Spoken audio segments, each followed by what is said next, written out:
Je dis bonsoir à tout le monde.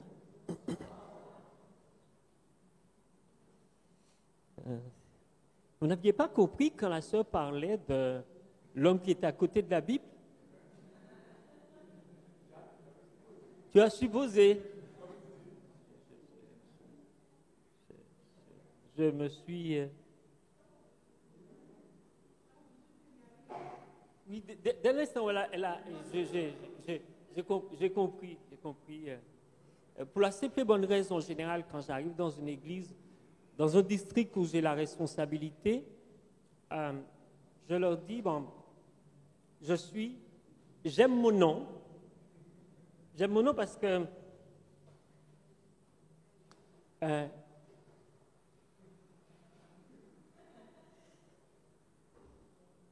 quand vous prenez une noix de coco, c'est vraiment diététique. Vous buvez, donc vous préparez le système digestif, et quand vous êtes désaltéré, vous coupez la noix. Et vous mangez la crème, même si c'est.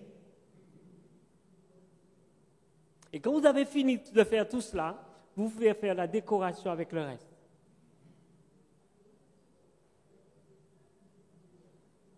Vous comprenez bien pourquoi j'aime mon nom. On peut se provoquer, moi, ça va pas d'effet sur moi. Je suis vraiment content de savoir que je m'appelle Coco. Je ne suis pas pour mon épouse, mais j'aime bien mon nom. Ce soir, je veux vous parler de la représentation de Dieu à travers la famille. Et l'auteur qui a mis ce titre-là, mais qui n'a rien mis dans le contenu même du sujet, a choisi le texte d'Éphésiens chapitre 5, à partir du verset 22.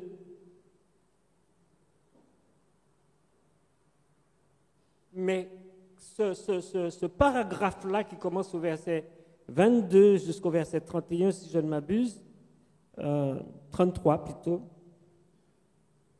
il faudrait intégrer les deux versets qui viennent avant, qui terminent le paragraphe précédent, c'est-à-dire lorsque Paul dit « Rendez continuellement grâce pour toutes choses à Dieu le Père au nom de notre Seigneur Jésus-Christ, vous soumettant les uns aux autres dans la crainte de Dieu. » Permettez-moi une courte prière. Seigneur notre Dieu, nous te disons merci pour cette grâce que tu nous fais d'ouvrir ta parole. Père, que notre cœur soit dans les dispositions qui conviennent sous l'influence de ton Saint-Esprit et que les choses se fassent pour ta gloire, qui est le bien-être de nos familles, au nom de Jésus. Amen. En tant que célibataire, quand le célibataire lit ce texte-là, les deux derniers versets qu'on vient d'avoir là, vous remarquez qu'il dit vous soumettant les uns aux autres dans la crainte de Christ. Quand on prend le mot soumettre, on a tendance à penser à assujettir la personne.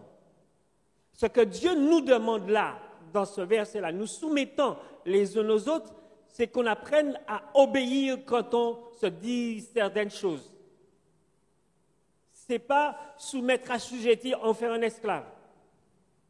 Nous sommes libres devant Dieu d'obéir ou pas. Et dans nos relations mutuelles, lorsqu'on nous donne un conseil, on devrait réfléchir, peser et faire souvent ce qu'on nous dit. Et donc, quand on entre dans cette partie-là, puisqu'on a l'habitude de s'entretenir dans l'obéissance, dans le fonctionnement les uns avec les autres, quand on entre dans l'autre partie, ça ne pose pas de problème. Et comme j'ai dit le premier jour, c'est au sein de la famille qu'on apprend aux enfants à faire les choses. Et c'est au sein de la famille qu'on apprend à se soumettre, mari et femme, l'un à l'autre.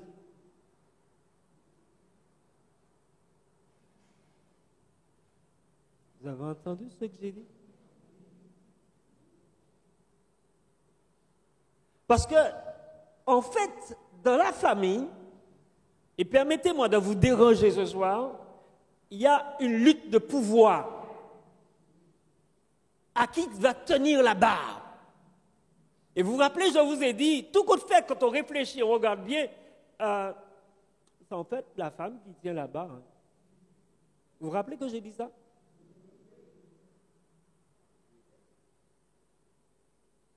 Vous ne pouvez pas dire ça pas vrai. C'est ça. C'est une réalité. Sauf que, néanmoins, certains d'entre nous profitent de ce que le verset 22 de ce paragraphe dit, « Femmes, soyez soumises à vos maris comme au Seigneur. » Donc, comme elles sont soumises au Seigneur, elles doivent se soumettre à leur mari. Et il poursuit en disant, « Car le mari est le chef de la femme. » Je vais revenir dessus. Hein. « Car le mari est le chef de la femme comme Christ est le chef de l'Église, qui est son corps et dont il est le sauveur. Or, de même que l'Église est soumise à Christ, les femmes doivent aussi l'être aussi à leur mari en toutes choses. »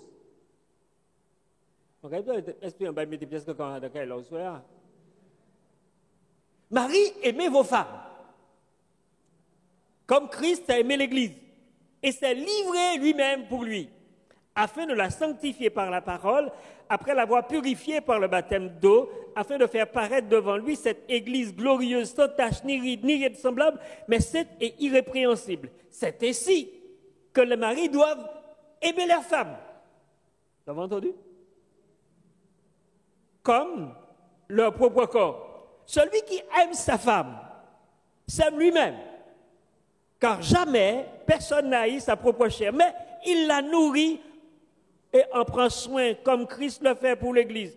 Parce que nous sommes membres de son corps. C'est pourquoi l'homme quittera son père et sa mère et s'attachera à sa femme. Et les deux deviendront une seule chair. Ce mystère est grand. Je dis cela par rapport à Christ et à l'Église.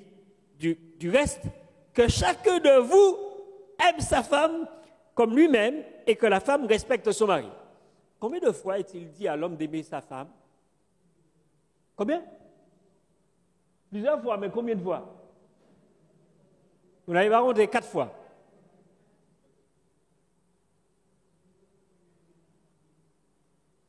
Alors, je sais, dans le langage courant, on dit que le chiffre 4, c'est le chiffre de la perfection de l'homme. Et la première fois que j'ai eu à m'arrêter sur ce texte-là, j'étais stagiaire de pasteur Luciat, et dans l'une de ces églises, on m'avait demandé d'ouvrir ce volet-là. Et j'avais fait remarquer que la Bible demande aux maris d'aimer leur femme à 4 reprises.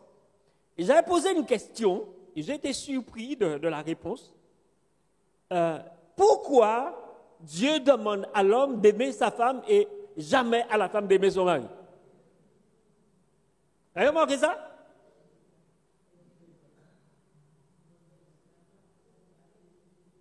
Par les pièces côté, dans ces versets à nous là, le texte demande aux femmes d'aimer leur mari. Vous avez remarqué ça? Et quand j'ai posé la question, les gens commencent à débattre. Et puis il y a une dame qui a dit, c'est une dame qui a dit ça. C'est normal, les femmes aiment tout naturellement.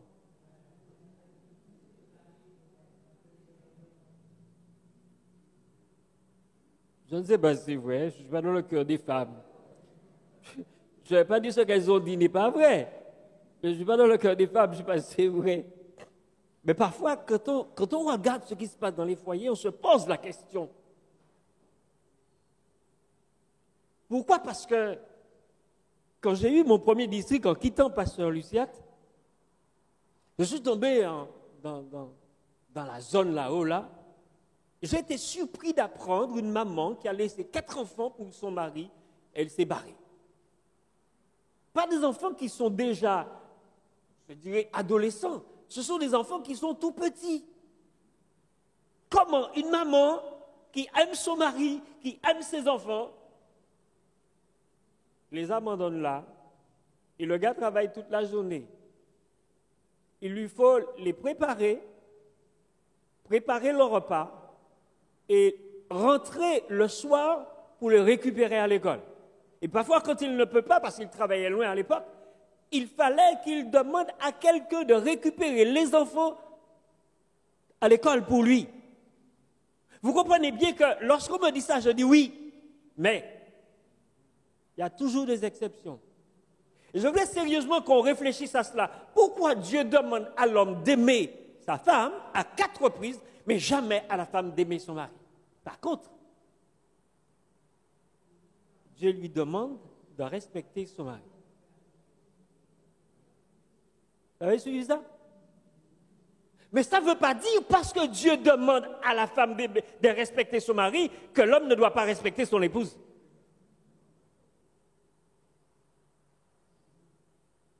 Parce que l'expression de l'amour exprime le respect qu'on a pour l'autre.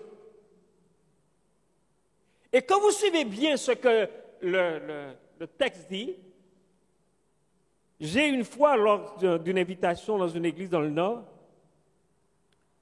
j'avais présenté un sujet sur l'agneau de Dieu et j'avais utilisé le texte de Genèse 3,15. La présence de l'agneau n'y figure pas et pourtant l'agneau est dans Genèse 3,15. Et j'ai fait comprendre à l'auditoire qu'en fait, la femme qui est là, ce n'est pas Ève, mais c'est l'Église. Le mot femme qui est dans Genèse 3,15, ce n'est pas la femme de tous les jours. C'est l'Église. Et à la sortie, je me suis fait accrocher par une invitée, qui n'était pas de la maison, et qui m'a dit, pasteur, je suis content ce soir, je représente l'Église.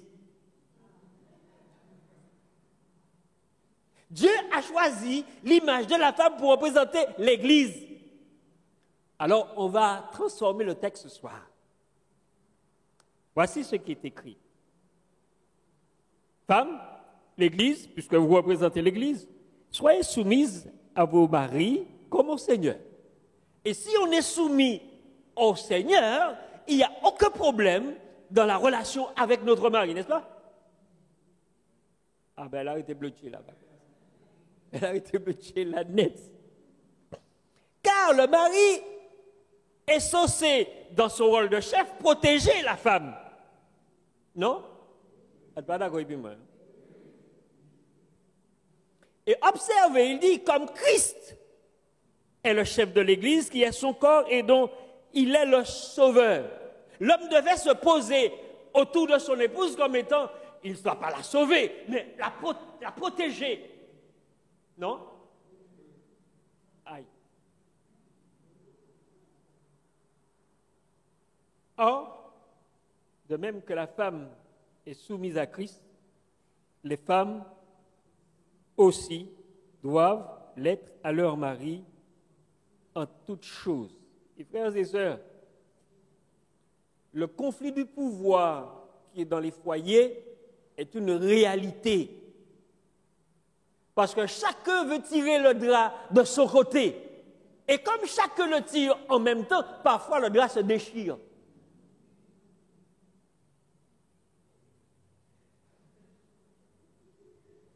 Ça te dit quelque chose? Moi aussi, ça me dit quelque chose. Va la voir, elle va te dire. Chaque fois que je me lève le bon matin, je vais te dire, moi. Même si je me mettais en équilibre, je me mettais en bas, je me lève, je me vais te dire, je me tourne. Je ne vais pas te dire, moi. Je vais te dire, puisque nous tous les deux à Caralé, puisque nous Caralé, nous avons fini par déchirer. Et c'est ce qui arrive à certains couples. Ayons un équilibre entre nous.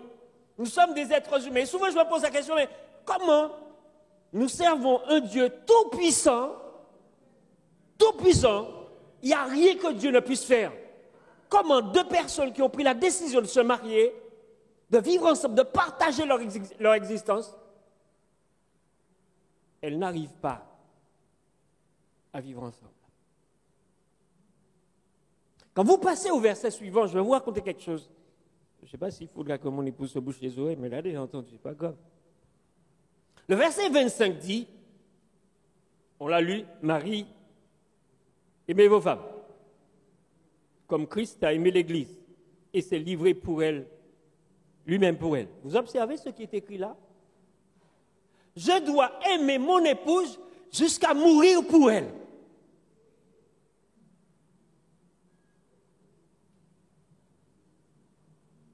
Il semble que les hommes n'ont pas entendu ce que j'ai dit là. C'est ce qui est écrit là. Marie, aimez-vous femmes comme Christ a aimé l'Église. Jésus a aimé l'Église jusqu'à déposer sa vie pour l'Église. J'ai utilisé une autre expression qu'on a l'habitude d'utiliser. Parce que dans la réalité, quand Jésus dit, quand M. Second traduit, il a donné sa vie, dans le livre de Jean, le mot grec qui est utilisé, c'est titémi. Donner, c'est didomi. Et déposer, c'est titémi. Et pour le cas de Jésus qui dépose sa vie, qui va mourir, c'est déposer sa vie. Pourquoi? Vous connaissez l'expression qui dit bien donné, c'est bien donné, non? La prendre ses volets, vous connaissez ça? Donc, quand Dieu meurt à la croix, il dépose sa vie. Et le dimanche matin, il le récupère. Parce que s'il déposait, il ne peut pas sortir. S'il déposait, il ne peut pas sortir. Si bah oui, il va. Donc, il dépose sa vie. S'il la donne plutôt. S'il la donne, il ne peut pas la reprendre. Donc, il dépose sa vie. Et quand il se retrouve le dimanche matin, troisième jour de sa mort, il la récupère. Et à partir de là, nous sommes sauvés. Il dépose sa vie, comme il a déposé sa vie pour l'Église. Sommes-nous prêts en tant que Marie à faire cela? Ah, dès les là, chaud. Ils m'ont quoi? Ouais, bah, là.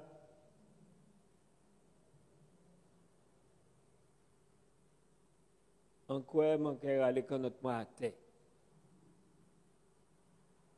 Mais mon qui bat encore notre là, l'autre Kamaïa, il a. Et ça, nous oublions cela. Et observez la suite du texte. Pourquoi Jésus a fait un tel sacrifice? Il dit c'est afin de la sanctifier par la parole après l'avoir purifiée par le baptême d'eau, afin de faire paraître devant lui cette Église glorieuse, sans tache, ni ride, ni rien de semblable, mais sainte et irrépréhensible. On va changer le texte avec moi. Afin de faire paraître devant lui cette épouse glorieuse, sans tache, ni ride, ni rien de semblable, mais sainte et irrépréhensible. Si un jour tout arrive, quoi, madame, on n'y plus d'argent, qu'est-ce qu'on va dire?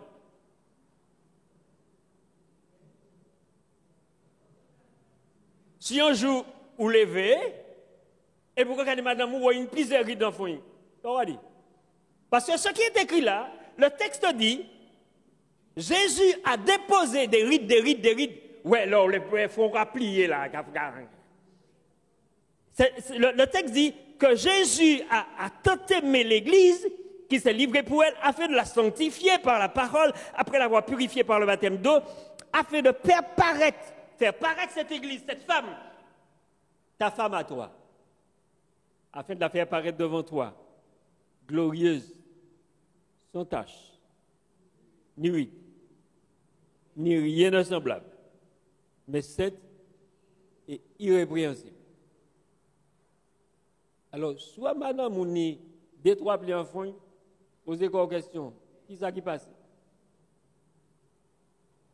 C'est ça, il a fait la grimace, ou bien vraiment, il y a un problème.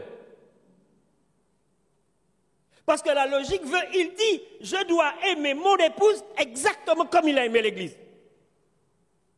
Vous me suivez? Vous êtes sûr que vous avez perçu ce que je suis en train de dire? Et il reprend.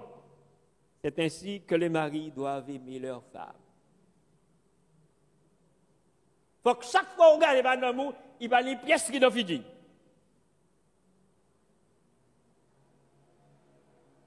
Si on n'a pas content, on a senti ça.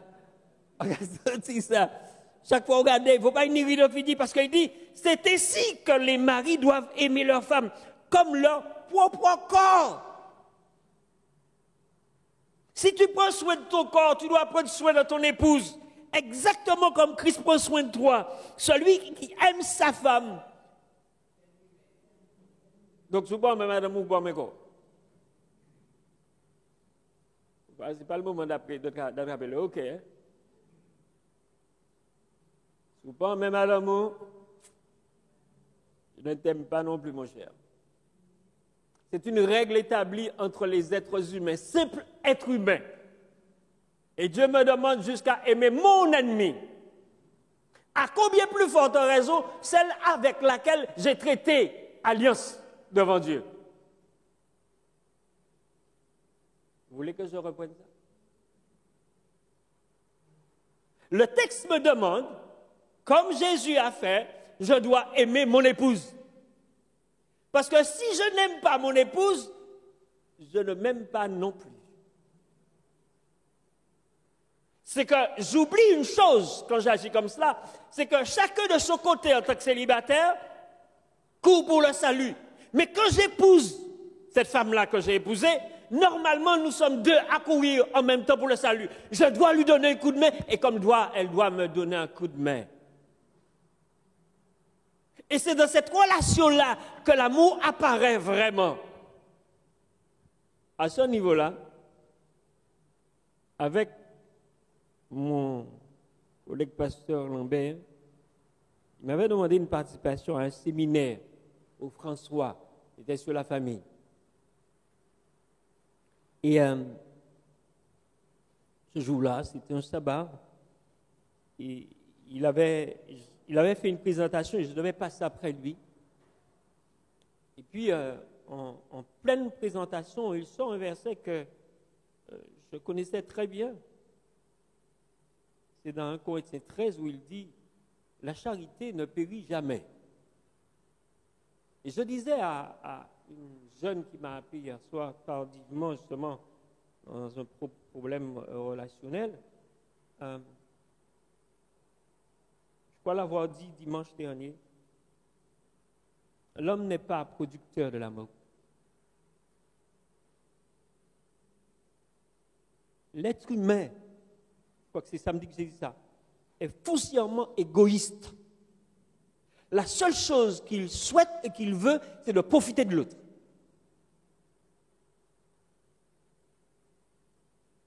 Le seul qui a réussi à implanter l'amour dans notre cœur en tant que croyants, c'est Dieu par le Saint-Esprit selon Romains 5,5. Alors quand il a dit ça ce jour-là, vous voyez, dans les dessins animés, on vous montre que quand quelqu'un, le scientifique, a trouvé quelque chose, il y a une lampe qui s'allume sur sa tête. Je n'ai pas dit oui à ce jour-là, j'ai dit bingo. J'étais assis au fond, et j'aime bien la place au fond parce que je vois la réaction de tout le monde. J'étais assis au fond et dans ma tête, ce qui s'est passé, il y a quelque chose qui a changé tout le cours de ma vie avec mon épouse. Lorsqu'il a lu cette phrase de 1 Corinthiens 13, verset 8, la charité ne périt jamais. L'expression, c'est l'amour ne périt jamais. Ah, moi, dit oui. C'était un samedi. Tu voulais un témoignage?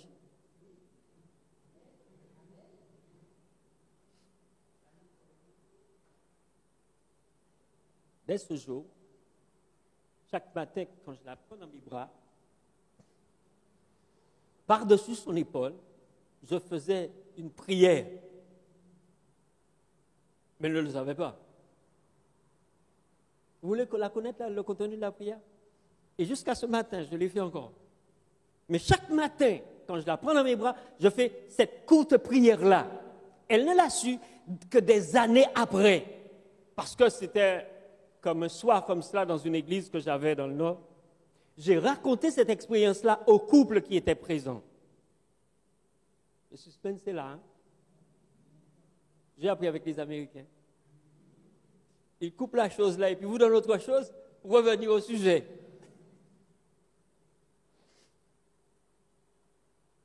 Et ce jour-là, dans un sabbat matin, elle était là. Et je leur ai dit, ce que je viens de vous dire là, je la prends dans mes bras et je prie par-dessus son épaule. Et je dis, Seigneur, pour cette journée, mais l'amour qu'il me faut pour cette femme, pour cette journée-là, celle-là seulement. Et jusqu'à ce matin. Et je n'ai jamais regretté cette petite prière-là par-dessus l'épaule de mon épouse. Je ne sais pas qu'est-ce qu'elle a eu comme réaction parce qu'elle ne m'a rien dit. Mais une chose dont je suis sûr, c'est que Dieu m'a toujours exaucé.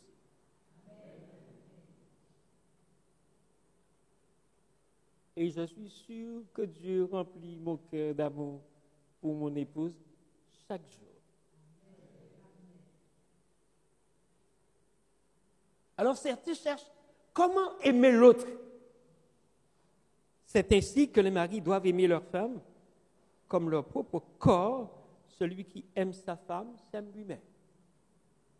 Mais comme je ne suis pas producteur de cet amour-là, je dois aller à la source. Je dois réclamer cela de la part de Dieu. Parce que Dieu n'a pas l'amour. Dieu est l'amour. Vous perdez un billet de 5 000 €, vous blanchissez les cheveux. Et pas dit vous avez perdu 5 000 € d'âme. Ça n'existe pas. Hein. Ne pensez pas que je l'ai vu ou que je l'ai, ça n'existe pas. Mais quand vous perdez ce billet-là, vous ne pouvez pas battre la pacotte ou pas qu'à y trouver. Mais si Dieu règne dans ta vie, dans l'absolu de son entièreté, pas ni qu'est-ce problème pour moi-même. Et ton pire ennemi, quand Jésus nous dit d'aimer nos ennemis, cela est possible. Parce que ce n'est pas nous qui produisons cet amour pour l'ennemi, c'est Dieu qui lui-même se réalise dans la relation avec l'ennemi. Encore vieux dit ça. Parce que parfois, nous avons pété des ordres et puis un monde juste pour, en échange de paroles, et tu ne pas comprendre l'autre. Alors qu'en fait, et nous fâchons et puis, hein, nous fâchons et puis à couper couille. Ou bien lui-même à couper couille nous. Alors qu'en fait, c'est juste une parole. C'est juste un échange sur lequel on n'est pas d'accord. On ne doit pas devenir des ennemis pour cela. Puisque Dieu me demande d'aimer mon prochain comme moi-même.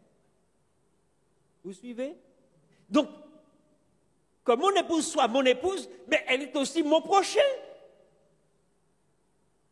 C'est pour ça que Paul dit, aimez votre femme comme vous-même. Parce que si vous n'aimez pas votre femme, vous ne vous aimez pas non plus.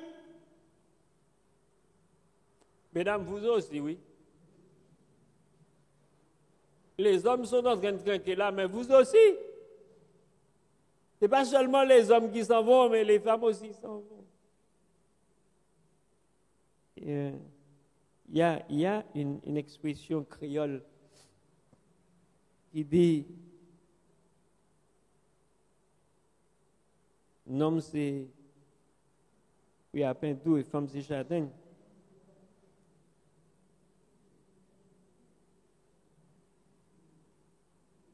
Et frères et sœurs, dans le contexte de l'Église, oubliez ça. Oubliez ce dicton-là.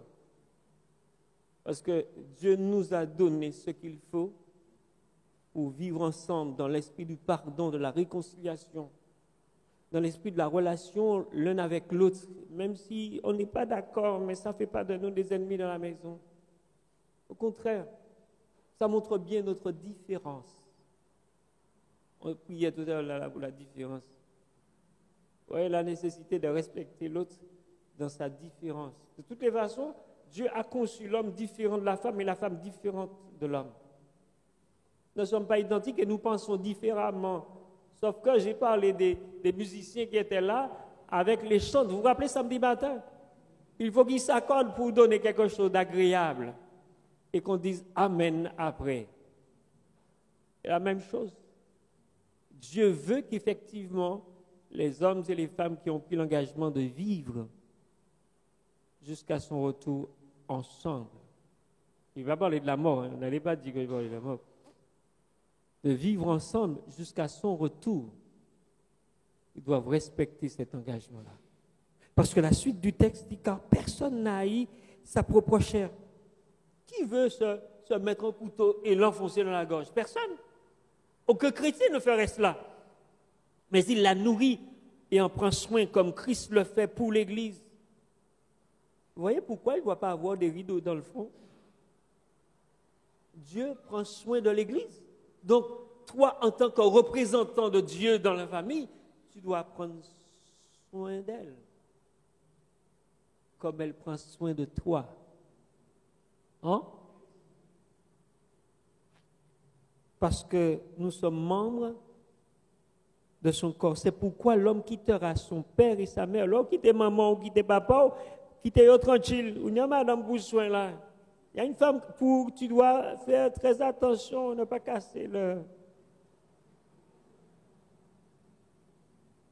Pas moi qui dis ça. C'est pourquoi l'homme quittera son père et sa mère et s'attachera à sa femme et les deux deviendront une seule chair.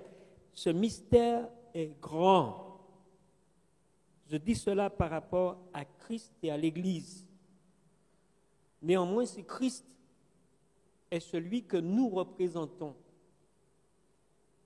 on devrait être prêt à aimer vaille que vaille. Nous ne sommes pas d'accord, mais ça ne m'empêche pas d'aimer l'autre. Ça ne m'empêche pas d'aller jusqu'au bout de la relation avec elle. Mais nous ne sommes pas d'accord.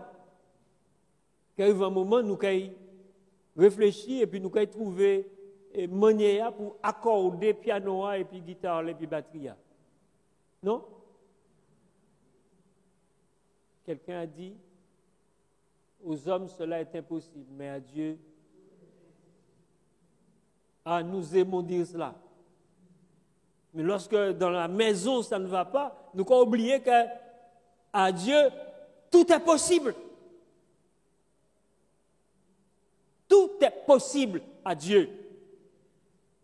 Et trop souvent, on oublie en fait que lorsqu'on s'est engagé avec l'autre, qu'on s'est engagé devant Dieu et avec Dieu. La première personne avec qui on s'engage dans le mariage, c'est avec Dieu. Vous avez entendu? Vous êtes sûr de m'avoir entendu? Parce que quand on me pose la question, en fait, avec Dieu que je traite affaire. Oui, c'est avec elle que je me marie, mais c'est avec Dieu que je traite affaire. Et nous aimons à dire que la corde à trois brins, c'est bien toi, hein? Ne seront pas facilement. Je voudrais dire que quand c'est Dieu qui est le troisième brin, la corde à trois brins ne seront pas du tout.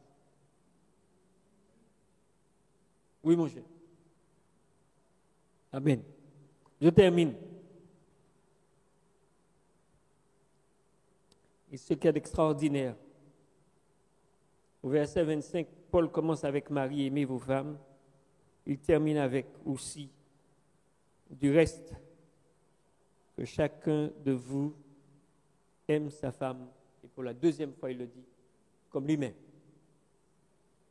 Nous devons aimer notre épouse comme nous-mêmes.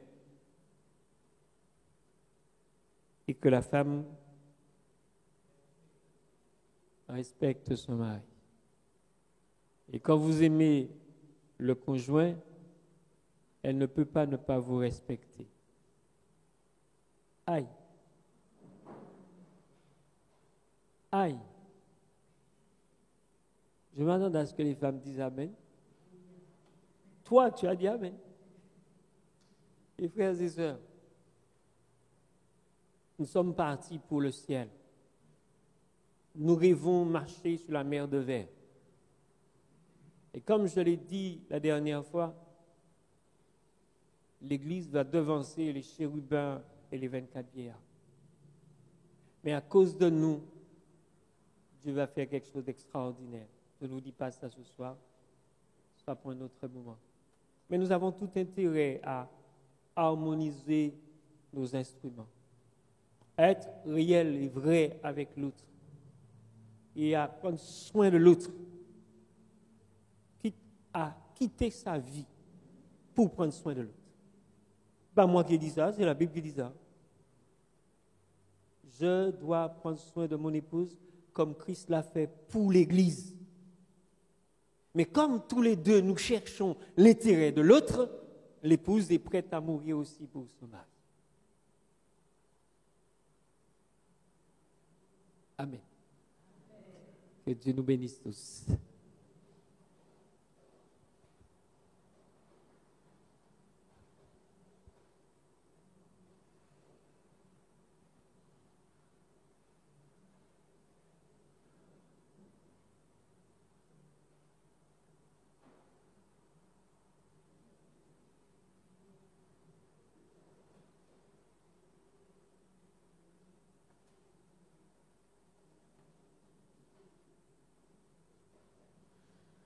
Nous allons, pour mettre fin à notre réunion, entonner notre chantème, Ma famille et moi, nous te servirons à jamais éternel.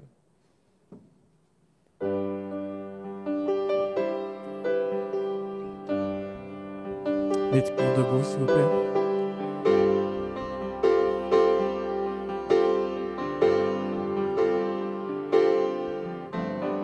Ma famille et moi, nous te servirons à jamais éternel. Nous te bénirons par tout le vent de ton cœur nous emmène. Ma famille et moi, nous te servirons à jamais éternel.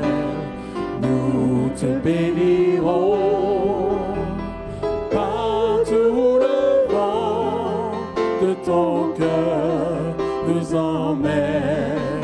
Que nos lèvres couvrent l'espérance d'amour en abondance. Que la terre entonne tes louanges, car vient la délivrance.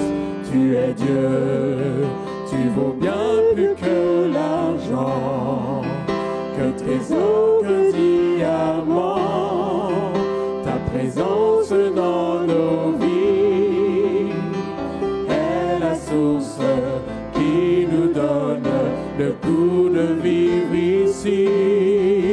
Tu es Dieu, tu vaux bien plus que l'argent, qu'un trésor, qu'un diamant.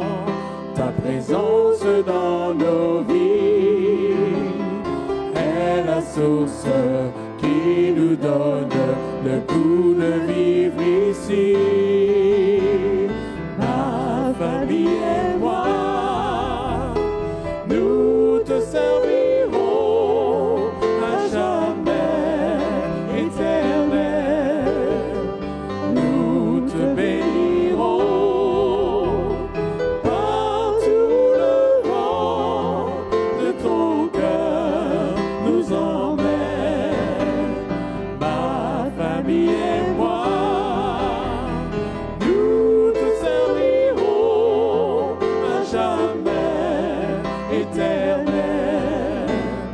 Nous te bénirons par tout le vent de ton cœur nous emmène.